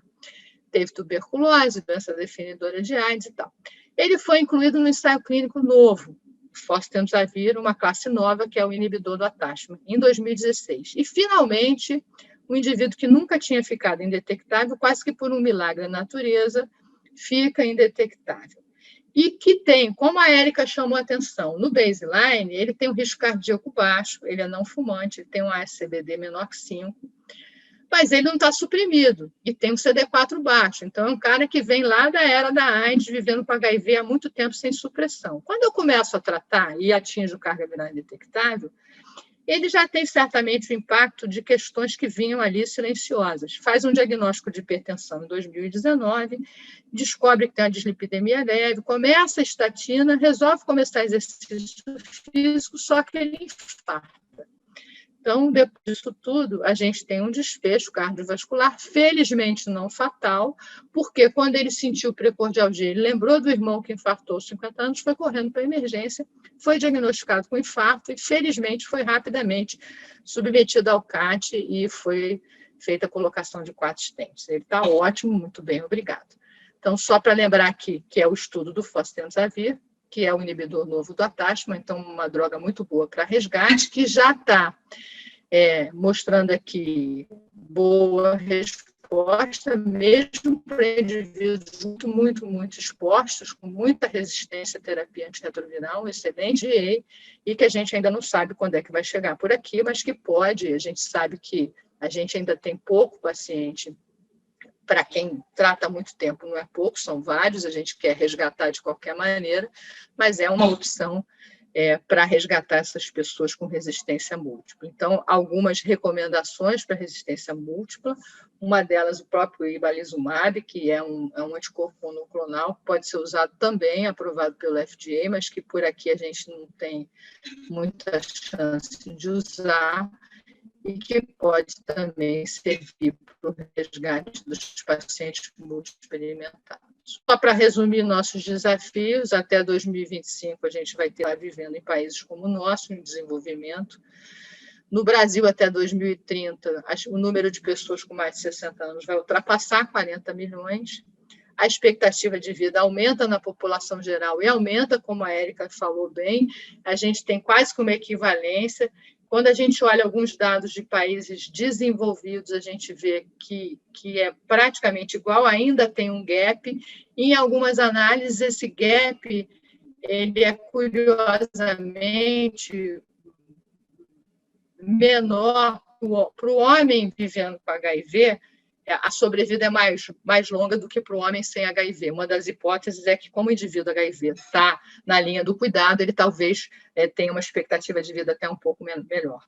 A gente precisa saber se essas pessoas estão envelhecendo em boas condições de saúde, é o que a Érica lembrou, hábito de vida, não fumar, exercício físico, tudo de bom, né, que a pandemia está tirando da sociedade durante algum tempo, mas a gente espera que isso se estabilize daqui a pouco. Eu acho que, para destacar, o acesso à terapia antirretroviral é o principal fator associado à sobrevida desses pacientes diagnosticados a partir dos 50 anos, ou seja, as pessoas identificadas mais velhas são as que realmente precisam começar o tratamento o mais rápido possível, isso é uma prioridade. Lembrar de novo que a idade é fator de risco independente para desfechos metabólicos e cardiovasculares e doença renal. A gente ainda não sabe qual vai ser o impacto das novas combinações, se essa obesidade, se está relacionada ou se não está, o que isso vai trazer de questões. E as comorbidades e necessidade de tratamento múltiplo são os nossos principais desafios. Lembrar que a prescrição precisa ser revista em cada consulta. Eu preciso olhar tudo que está tomando. É remédio psiquiátrico, é remédio do cardiologista, o que eu posso tirar, o que tem interação, o que não tem. Isso é uma tarefa para todas as consultas. Obrigada, era isso. Obrigado, Sandra, pela ótima exposição. Então, eu queria convidar os colegas para fazerem as suas perguntas pelo chat. A gente já tem aqui 2 perguntas. Acho que posso dirigir a ambas, né, na verdade, porque as palestras foram complementares, né, em assuntos complementares. Então, a primeira pergunta é assim, como fazer switch com segurança para terapia dupla numa população do SUS que não tem acesso a Genopré para todas as situações?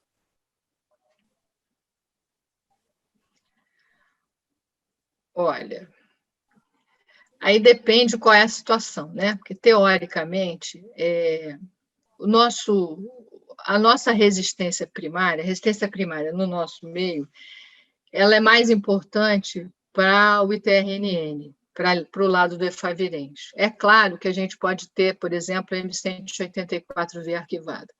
Alguns trabalhos já mostram que a presença de M184V não tem muito impacto quando eu faço o switch, se esse indivíduo já está suprimido.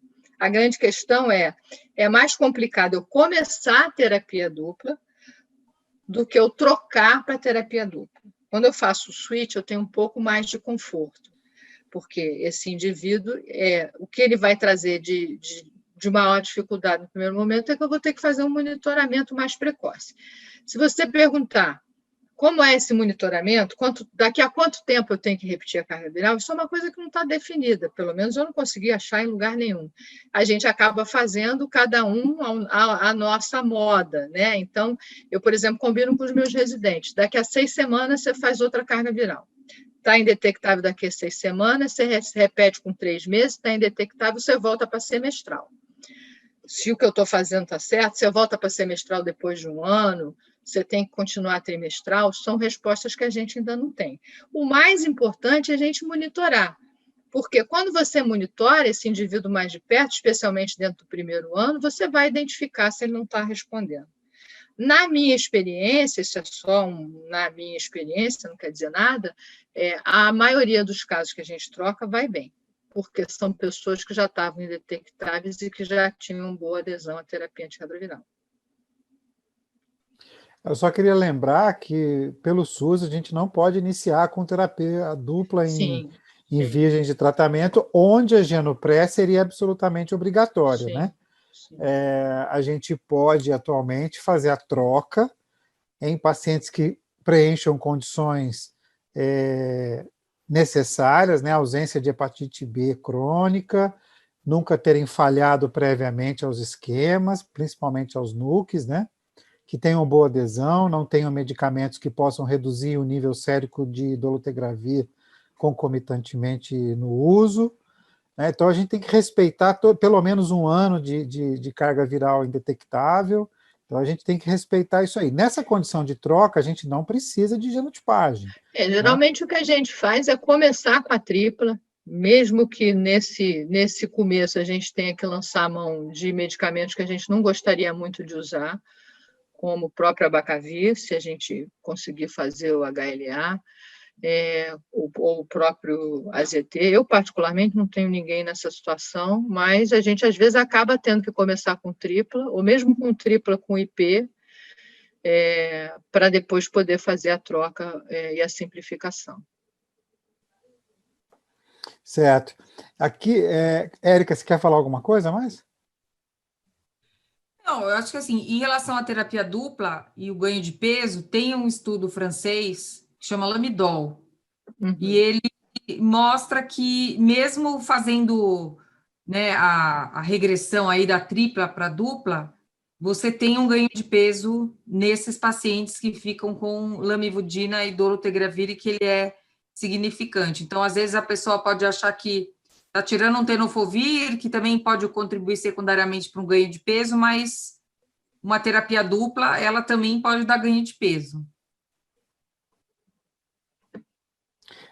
Mas até pelo contrário, né? O tenofovir está associado até a uma pequena perda de peso, né? O TAF, sim, está associado a ganho de peso. O TAF, sim.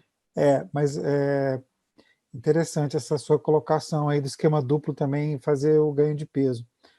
Aqui tem uma outra consideração também ainda sobre a dúvida da resistência pré e o esquema duplo, que é o seguinte: você sentiria segurança em fazer a troca para lamivudina, dolutegravir ou lamivudina, darunavir, ritonavir no paciente indetectável há anos, mas com evidência passada de resistência à lamivudina, e que por questões de multicomorbidades não pode fazer a terapêutica tripla?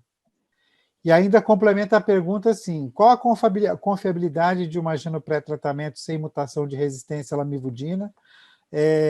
Se sabemos que numa infecção policlonal pode haver mutações minoritárias em populações minoritárias com M184V, mas não aparecem na genopré quando a gente faz, por exemplo, pela técnica de sangue, né, quando não é por um sequenciamento de próxima geração.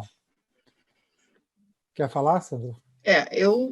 Eu responderia isso da seguinte maneira: não tente fazer isso sozinho em casa.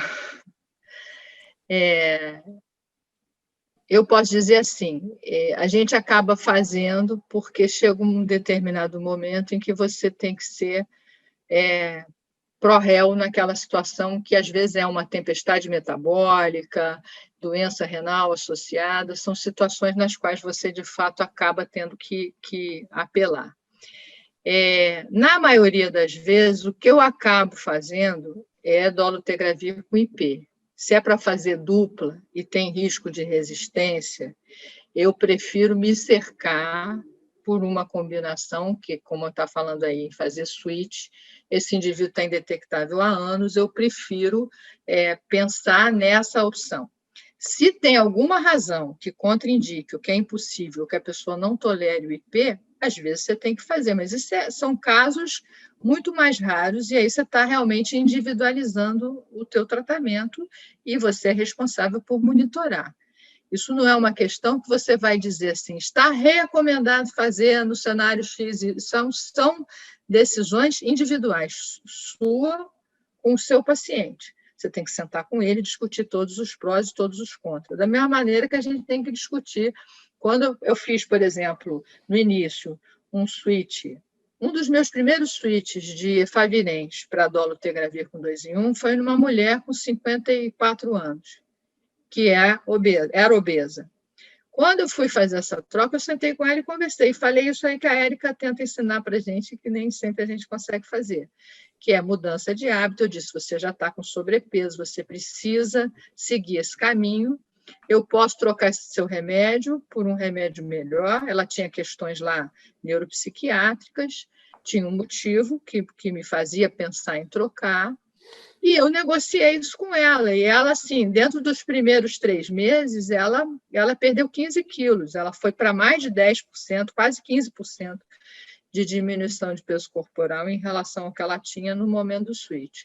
Então, são questões que você precisa, na decisão, se você tem segurança, se o indivíduo tem indetectável há anos, ainda que ele tenha população minoritária com M184V, tem alguns trabalhos que mostram que isso não tem nenhum impacto, pelo menos a curto prazo, em blip, ou escape viral, ou acúmulo de mutação de resistência. Até porque a vida inteira a gente usou lamivudina com M184V na linha de raciocínio de que esse vírus ele tem menor fitness. E eu costumo dizer que o cara que está indetectável, o vírus dele tem nenhum fitness. Ele não está replicando, pelo menos não ali dentro daquela metodologia que você está olhando no teu dia a dia. Então, eu acho que são questões individuais que você tem que discutir com o seu paciente, colocar na balança os prós e os contras e pensar de antemão qual é o teu próximo passo se aquilo não der certo. Tá bom. Tem uma outra questão aqui que eu acho que é muito boa, eu ia perguntar sobre isso também. Qual a segurança do uso da terapia dupla em pessoa com doença renal crônica, com taxa de filtração glomerular menor do que 30 ml por minuto, quando eu tenho, por exemplo, que corrigir, né, a lamivudina para 150 miligramas, né, seria melhor usar, por exemplo, dolutegravir e darunavir com ritonavir? Deixa eu só fazer a complementação dessa pergunta, que na verdade está em linha com o que eu ia perguntar também. Será que a gente precisa... É lógico que na literatura está dizendo para a gente ajustar a dose da lamivudina, né? Será que a gente precisa ajustar essa dose?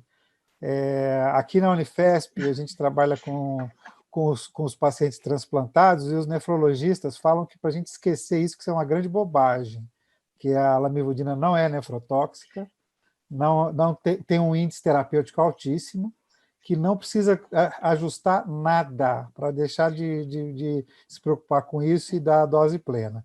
E aí eu fico preocupado, porque às vezes, por exemplo, quando a gente tiver o tratamento combinado, né, de dolutegravir com lamivudina, isso vai ser uma questão. Acabou. Né? E às vezes, assim, você querer ajustar a dose ou dar xarope de lamivudina, né, que às vezes a gente fazia, eu não sei se isso atrapalha mais ainda a adesão, né? Então, eu acho que você mostrou um estudo que é evidência de poucos pacientes, né, que corrigiram dose, mas eu acho, eu sinceramente, eu não corrigiria a dose, não. Parece meio estranho isso, porque qualquer lugar que você vai consultar manda corrigir a dose, mas a gente não se preocupa com isso, não. Eu acho que essa questão é uma questão assim, o nefrologista ele está pensando na nefrotoxicidade da droga. Só que você não pode esquecer, quer dizer, a lamivudina ela não é uma droga dialisável, né? Então, assim, o que está acontecendo ali quando você faz a diálise e tomou a sua dose de lamivudina, aquela é a sua dose de lamivudina. O que você precisa pensar é que a lamivudina tem outras toxicidades para além da toxicidade renal. Ela pode causar neuropatia, são toxicidades muito raras, que a gente vê raramente. E quando a gente está lidando com renal crônico, ele tem tanta coisa, ele é tão florido de complicação, que às vezes o troço está ali na tua cara e você não está nem ali para ver que aquilo talvez possa ser da dose de lamivudina que você não está ajustando. É o cara que pode ter neuropatia periférica, é o cara que pode fazer uma pancreatite, enfim. Para o lado do rim, eu também concordo com você. Eu acho que não faz muita diferença. Para eu ajustar a dose de lamivudina ou pensar em uma combinação, por exemplo, isso que você falou, será que eu preciso da lamivudina? Não é mais seguro eu usar, por exemplo, darunavir com dolutegravir e esquecer a lamivudina? Talvez. Eu acho que a gente, assim, como são populações muito especiais, e são populações que, em geral, você não tem em um ensaio clínico, tudo que você tem dessas populações são dados de análises eventuais que são feitas em coortes. Você vai lá, pega um grupo como esse, né? 32 pessoas, você vai pegar um grupo de renais crônicos que estão dialisando, na metade você vai dar lamivudina dose ajustada, na metade você vai dar, mas você não tem, a gente não tem dado para falar. O que a gente escuta realmente de muitos nefrologistas é isso que você falou. Ih, esquece a lamivudina, deixa a lamivudina como está, porque fica aquela discussão. O doente está na enfermaria, vai dialisar, está fazendo 150. Ele chega no ambulatório, o residente diz assim, mas tinha que dar xarope. Eu digo, vamos dar xarope, não tem problema, a gente pode dar xarope. Então, essa é uma questão que, assim, ou então a gente pode pensar, vamos fazer aqui uma coisa que dá menos trabalho, vamos tirar essa lamivudina fora e botar um negócio que você vai ficar mais tranquilo. É a mesma coisa. Sandra, eu tenho minhas dúvidas se a neuropatia pancreatite não era da estavudina, viu? E o pobre coitado da lamivudina levou a culpa sem ter, viu? Porque naquela época a gente... Os estudos eu posso te dizer... Oi, não sei se é a minha internet. Os estudos que definiram essa... Eu posso te dizer assim, eu vi um caso... Eu vi 2 casos, um de pancreatite com lamivudina, nessa minha vida toda de AIDS, e um de neuropatia periférica, porque dava para ter certeza que foi a lamivudina, porque foi tirando todas as drogas, e no final, quando voltou a lamivudina, o doente voltou a fazer sintomas. Mas, realmente, é muito raro. Eu não acho que isso seja uma questão para você levar em conta num doente que está dialisando, de fato, se você vai usar 150, que é um comprimido, se você vai fazer dias alternados, ou se você vai usar xarope. No final das contas, às vezes a sensação que você tem é que se você não tivesse nem usando lamivudina, dava no mesmo. Vou fazer uma pergunta para a Érica agora. Érica, qual que é a sua sugestão aqui? Olha só, você tem um paciente lá que você está preocupado com as comorbidades, tudo, ou ele não tem comorbidades, na verdade. Você tem 2 opções. Você troca logo para o esquema duplo para evitar que ele tenha, ou você espera ele ter alguma evidência para trocar para o esquema duplo? Se ele puder usar o esquema duplo. Eu espero ele ter alguma para trocar. Eu sou muito conservadora, isso é o que eu posso te dizer. Eu já vi muito switch lá atrás dar errado, então, assim, eu sou mais conservadora. E você, Sandra? Eu já sou o contrário. Assim, até porque, como assim, eu sou de uma geração muito mais velha que a da Érica, e eu venho lá da história da monoterapia, do Indinavir de 8 em 8 horas, com estômago vazio. Mas eu também tive o Indinavir de 8 em 8 horas na residência, então, assim, dupla.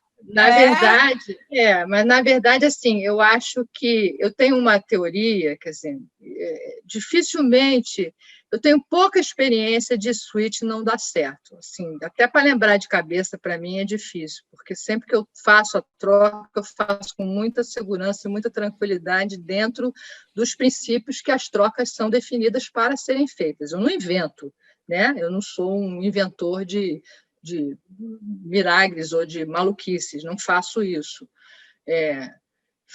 Fiz algumas recentemente, quando surgiu essa questão da gente pensar no darunavir uma vez ao dia, que é o uso off-label de 1.200 miligramas uma vez ao dia com 100 de ritona. Eu faço isso, sou uma das primeiras pessoas a defender isso, porque eu entendo que se a gente não tem darunavir de 800, embora a gente não tenha evidência, não tem motivo para a gente achar que não pode usar isso dessa maneira, até porque eu fiz lá o estudo Power, que registrou o darunavir, da época que a gente fazia, inclusive, 400 miligramas de 12 em 12 horas, enfim. Mas a minha experiência com switch é tentar exatamente minimizar a toxicidade que ainda pode surgir. Então, eu tive vários pacientes que eu troquei de Biovir para tenofovir. É claro que você vai ver um ou outro que perde um pouco de função renal e você, às vezes, tem que readaptar ou repensar. Isso acontece, é claro, quando você troca. Toda troca de medicamento em qualquer doença crônica pode estar associada a maior risco de efeito colateral. Você está trocando uma coisa que o doente estava acostumado por uma coisa nova que pode dar efeito colateral novo. Isso, de fato, acontece. Agora, eu acho, Érica, que uma das coisas muito interessantes dentro de tudo isso que você falou e que faz a gente pensar é se, de fato, como a gente está mudando toda essa dinâmica de uso de drogas que tinham essa relação da gordura que você mostrou lá atrás, né, branca, da lipoatrofia, por medicamentos que não têm esse perfil, quando você troca, por exemplo, o Efavirenz, que está ali, de repente, olha, gol do Flamengo, ó, a gritaria vai começar aqui em casa, ou não, é só uma ameaça de gol. Você acaba, às vezes,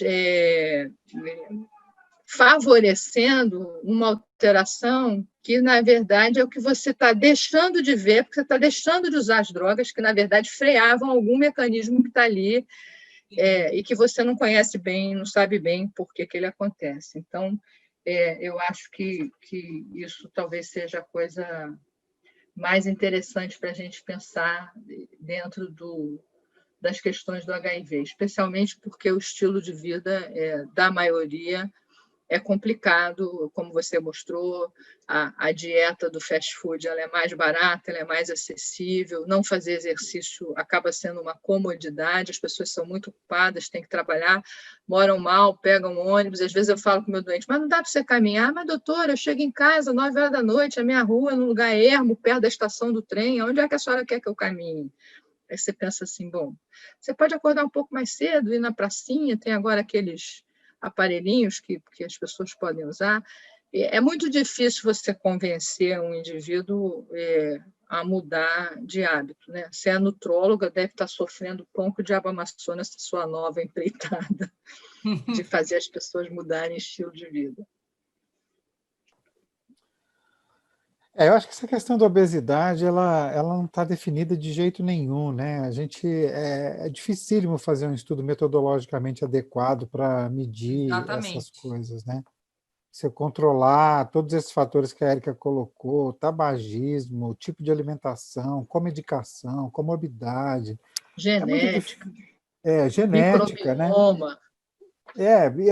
Inclusive essa questão do trabalho do Advance, né, foi numa área muito específica, né, de população negra, as mulheres, né, principalmente ganharam muito peso e parece um fenômeno muito local, né? E quando a gente olha, por exemplo, os outros trabalhos todos, né, nenhum teve ganho de peso dessa magnitude, né? Então, parece que não se reproduz bem em outras populações. Então, deve ter, sim, com certeza, alguma característica específica daquele grupo, né? Tudo isso. Então, é muito complicado. Eu acho que a gente ainda tem que estudar bastante. E também falta plausibilidade biológica, né? A gente precisa encontrar se tem mesmo um efeito de inibidor de integrase, do TAF, qual é a plausibilidade biológica disso aí, né? Então, acho que tem várias coisas ainda que são questões que acho que não podem comprometer a nossa melhor conduta, mas a gente tem que falar com o paciente claramente. Aliás, ele já sabe, né? Ele já vem falando para a gente, ó, já sei que tal medicação pode dar ganho de peso, hein? Não sei o quê. Alguns até falam, peraí que eu vou estudar um pouco essa questão. Às vezes você propõe no ambulatório, vamos fazer uma troca. Não quero engordar, não quero ficar feio, não sei o quê. Mas é Marcinho isso. está mandando aqui um parabéns, meninas, pelas excelentes saudades, Paulo. Márcio, você contribuiu com as melhores questões aqui da noite. Obrigado a todos. Então, gente, eu queria agradecer muito a SPI, a todos, particularmente a Érica, a Sandra, pelas ótimas exposições e discussões, e a todos que estiveram conosco até agora, né, pela participação, pela audiência. Viu? Muito obrigado.